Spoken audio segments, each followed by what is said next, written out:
And I'm going to work quickly before my fondant gets too dry and I start to get cracking. And if you want to cut your pieces as you go, so you can really make sure that they fit kind of perfectly, you absolutely can. All we're really looking for right now is that we don't want all our seams to be in the same place. So it's a little too long.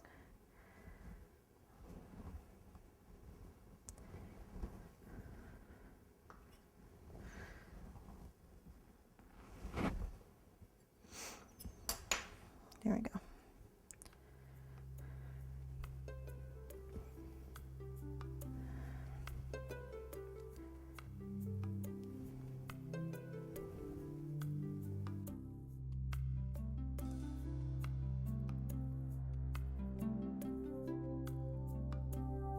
All right, so I just finished placing my last upright bamboo on my top tier. So you can see we've got this really kind of beautiful thing going on here. And I know it doesn't really look very much like bamboo right now because of the color, but you will be amazed once we start adding color and leaves to it.